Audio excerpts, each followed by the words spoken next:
Hello, this is a developer update for Just a Little World. My name is Matthew Little, and let's jump right into it. Good news, the program is done. It took me a while, and I basically had to hire an outside developer, but it's ultimately done.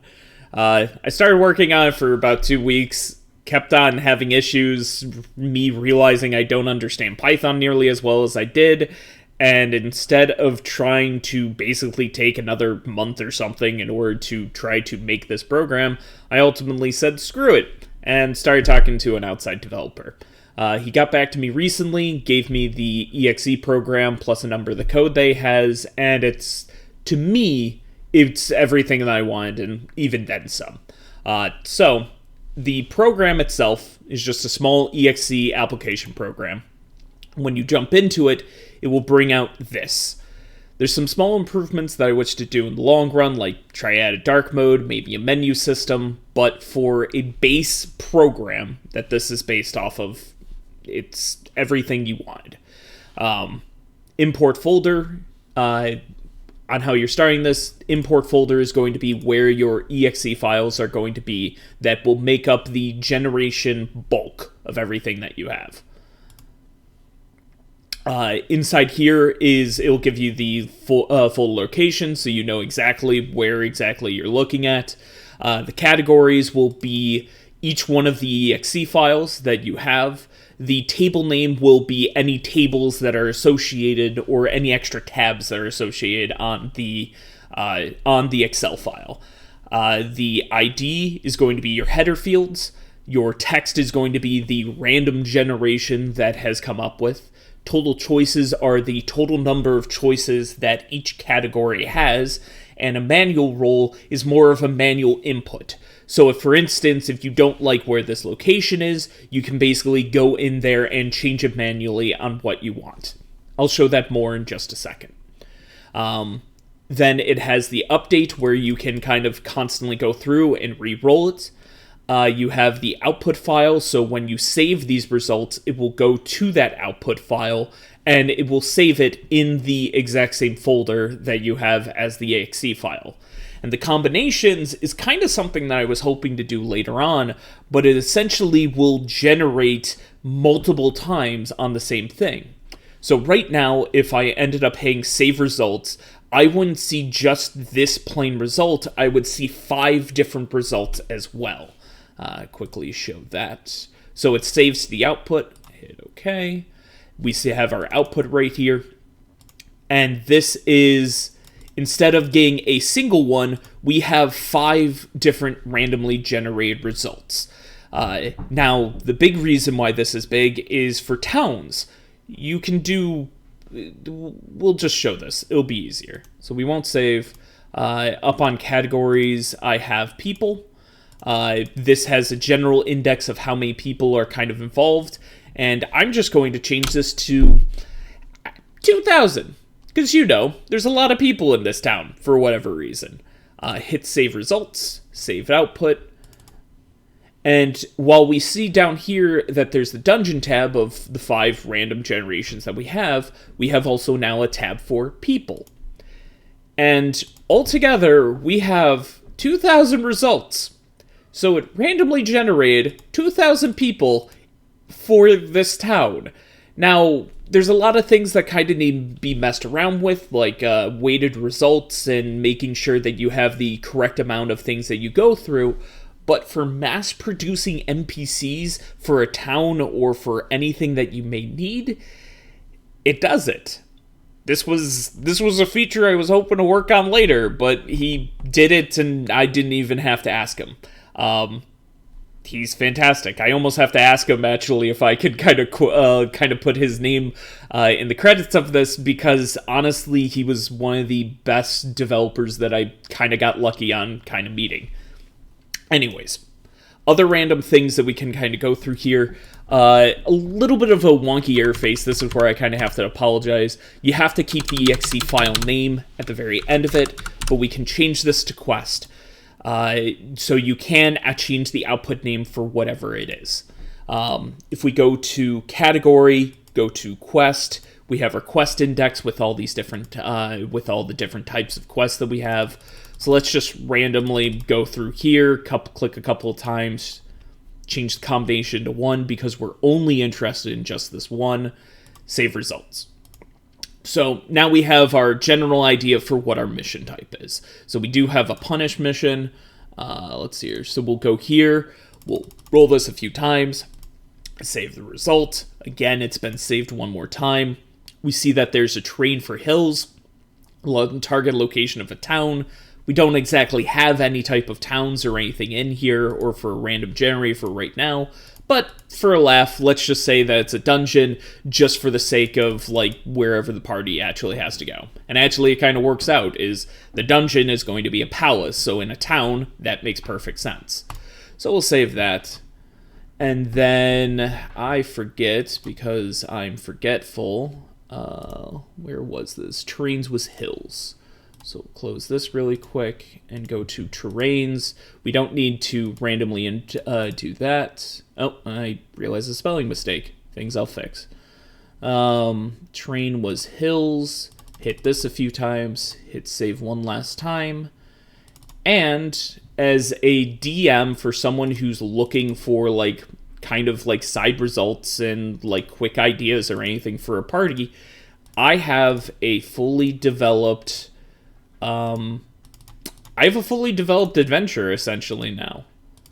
So using this kind of system, our adventurers are going off to punish some type of nobleman. The dungeon location is going to be, again, you don't have to exactly follow some of this stuff, but his cargo is a ridiculous amount of wealth. He's kind of located in the dungeon of a jungle somewhere that we have to find, and the jungle seems to be in a valley of some sort. Maybe while traveling there, the townsman, tradesman kind of makes sense, gives us a little bit more of an idea of maybe what this nobleman was doing. Its target location is a town, so while it's a jungle there, maybe he's particularly found in a town, and the quest giver was probably a fellow nobleman or a tradesman who's jealous of some sort. Who knows? We can do that, come up with writing. Hills. How I said, terrain. So it's again very valley, very hilly location. When our party is going through the hills and trying to look at stuff, we have a number of things that we rolled for this. So there's an encampment somewhere that they can find. Maybe there's some stone ruins of a temple of sort. This is a merchant caravan. Landscape, grass colors, different things that'll give you ideas of when your party is going through here to describe what's going on. And then obviously the dungeon, the palace wasn't made by anyone. It's naturally found in a cave, so maybe that hints at the creature, which would be an elemental lord that's there. Maybe that's why this nobleman constantly is going here to appease this elemental lord. Minions are rats, go figure. Complications, there are a number of sinkholes, so maybe, while it's a natural cave, there's a number of locations that just give away, and the artifact ultimately is this giant treasury for this dwarven kingdom. That gave me actually a really good idea of where maybe this adventure I want to take, and so I can kind of start building upon that.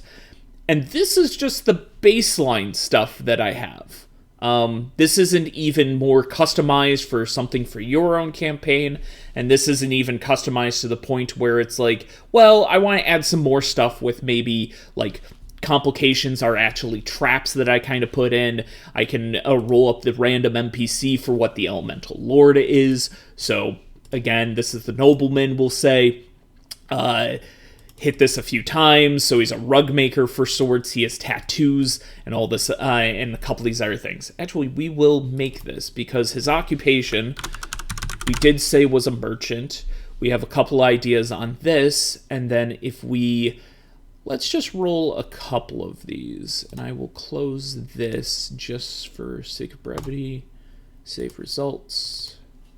So now for people, we can see that one of these merchants, maybe they have tattoos, they're highly intelligent, but they lack charisma. Expert carpenter is their talents. And we can kind of, again, build off ideas of what some of these characters can kind of go through. And that's really what I was hoping for with this. It's a very rudimentary, very quick generator that can be fully customizable for people for their worlds. Now, while what I have is a very open-ended system, something I did want to show is for something like Cyborg, recent RPG that came out probably like a month, maybe 2 months ago or something. I forget exactly how long. It's made by the same people who did, and I'm going to butcher this, and I apologize, Morgborg, Swedish game that's absolutely fantastic. I highly suggest people go through it. But the thing is, it provides a number of tables inside the game itself. And so, if we kind of go through there, one of the weird things, and I'll apologize, is whenever you try to import a second time, it closes out the program. It's built in. I'm trying to see if I can change that at all. I'll get into it later. But if we go into import Cyborg, for missions, Cyborg is a very cyberpunk-esque thing. And so this is directly off of their book on how to run things. Like, if you look up Cyborg Mission Generator, this is the exact same thing that they use. And so essentially there are systems that are built in place to randomly generate stuff very quickly. Your patron, the person that you're hired from, is someone who someone a PC owns, so one of the player character owes money to and everything. The contact is a masked stranger who gets a hold of you, who's trying to be an intermediary, or like an middleman from between you. The rewards are different credits. The job is, go figure, punish. The target is a piece of prototype, and unfortunately I can't bring this over, but if I do this, and mission details, this is going to make a couple. Mission details punish, piece of prototype equipment, the location, it gives me a full location, the geography around that location, so it gives me a very big idea. And it's the same thing here. The index on here, Kill Match Arena, I go down to a Kill Match Arena and I get like a really good idea of what is going on inside this arena. And all of this is provided by the game. It is a giant, like, little thing that they ended up making for their actual Kickstarter, and it is fantastic. It gives you full mission location ideas. So, what I'm wanting to show with this is that the level of customization is as much and as little as you want for your game. If you don't like these, you can change them. If you want to add more to them, you can change them. This is something that I feel can be helpful for DMs, for players, for anyone who does any type of improv roleplay of any sort. And this is kind of the program that I wanted to make. I will do a video relatively soon about different updates that I kind of think can go into this. Particularly, I would love to give a dungeon map layout that can have some type of like customization similar to Don John. He does a fantastic amount of work. He has a ton of stuff, a ton of like generators and everything for different systems that I highly suggest anyone use. But again, my issue came out to there was no generator that was customizable to my setting. It was always towards some open-ended thing. And this is trying to solve that. You no longer have to depend on someone else's words or anything, or even question where they're getting it. I had a few people ask me, well, why don't I just use an AI in order to generate this stuff? I don't know where the AI is getting its information. Don't get me wrong. AIs are amazing. They can do so much prep work in such a little amount of time, and that they can really help out people. But the problem is you do not know where they're getting their information from. It is a major issue that I believe is going to be compounded for the next couple of years of like what is allowed from copyright works and what aren't. And this gets rid of that completely. One of the things, and I'll quickly kind of say this, one of the other things I think about is trying to get a module or like some type of application added to here to connect an AI to your results. So you no longer not just have this, but now you have an AI that can randomly result this. You can technically already do this by plugging this into plug this into an AI. So if you're not concerned with where exactly it's pulling results from, you can at least guide it onto where exactly it's looking for. And that's kind of the hope for this project. I think for monetization or for kind of going forward, my next plan is to kind of send this out to a couple of friends, have them take a look at it, see if they come up with any weird bugs. And if that works out, great. Another thing that I think about doing is after I finally get back and forth with from any changes that I might need to make, I'll be honest, my hope is to throw this on Kickstarter. My plan is to sell it for $1 and ask people to please be generous if you think you're going to use this more than just $1's worth. Because to be honest, I've been using this for my campaign, and my plan is to try to do like a couple more videos of going through how I've been prepping that, and try to see if I can add tables on top of this. Of like, in one campaign, I now have a desert setting that they're kind of having to go to, so I need to make that. I don't have one for creating a town of like details for a town. So obviously that's something else I want to include on here. I want to include these templates of the adventure template, the cyborg template, Morkborg is another template that I plan on doing. For now that the OGL stuff, which I won't get into, now that that's been solved, there's more SRD stuff that I can do with 5th edition that I plan on doing here. Pathfinder has an amazing amount of tables. Worlds, I always say this wrong, World Against Numbers or World Without Numbers? I'm getting their book, and I'm told they have a number of tables that are also amazing for DMs. Like, these are all different tables that I want to provide to people to say, these are resources that you can use to generate your world. So, in order to take down the prep time that DMs have to do, I don't mind where table RPGs are going.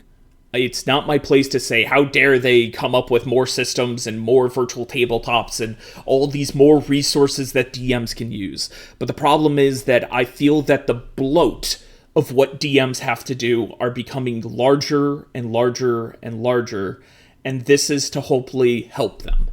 I don't want to say I don't understand why this was never done, but I don't understand why this wasn't looked at all. It feels like this is a very simple solution to a major problem of bloat that DMs have to do that's only been getting worse and worse over time. So I hope this is useful. I hope people like it. I'm not exactly too sure where I'm going to put this video. Obviously the YouTube page. I do have a Patreon page, which I'll throw down below as well. I might throw this on Reddit as well to try to get some type of like, hey, this is what I plan on doing. But I hope if anyone is out there watching this of any sort, I hope this, I don't want to say excite, but I hope this is as useful as I hope it will be for people. Because ultimately, that's all I want. I want people to feel... I want people to have more ability to control what their settings are. And I think that's the way that RPGs, especially tabletop RPGs, kind of need to go. Customization can be daunting, but it also can be fantastic with a little bit of push into it. So anyways, I hope everyone has a great day. Sorry this video kind of went for a rant for a little bit. I plan on doing an update video of future plans relatively soon, and please let me know if you have any comments, concerns, or anything else. Subscribing, liking, and all that will help me at least gauge interest. So, I hope everyone has a good day. Take it easy.